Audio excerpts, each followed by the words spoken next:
रोज उठलं की एकच प्रश्न, आज जेवायला बनवायचं काय? नाहीतर कारभाऱ्यांचं झालं तोंड वाकडं. मग माझ्या डोक्यात एक आयडिया आली. मग काय लागली की केस बांधून तयारीला. म्हटलं आज जेवणात शेंग बनवावी. नुसती शेंग बनवून सुद्धा कारभाऱ्यांचा आत्मा काय थंड होणार नव्हता, मला चांगलं माहीत होतं. त्यामुळं मी माझं ब्रह्मास्त्र बाहेर काढलं. आज भाजीला आपल्या माऊली मसाल्यांची साथ होती बरं का. मी आपण ठरवलेलं. म्हटलं बघू आज कारभारी कसं तोंड वाकडं करतंय ती. रोज उठून वैताग दिलाय. हे नाही चांगलं झालं आणि ते नाही चांगलं झालं. आणि हो, हे मसाले एकदम नॅचरल पद्धतीने आहेत बरं का, विदाऊट केमिकल, विदाऊट कलर.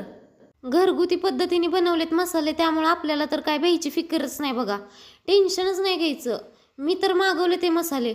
तुम्हाला पण ऑर्डर करायचं असतील तर सर्व डिटेल्स मी कॅप्शनमध्ये देते. आणि काय अडलं नडलं तर कमेंट सेक्शनमध्ये पण विचारून टाका. मी सगळ्यांना रिप्लाय तर देतच असते.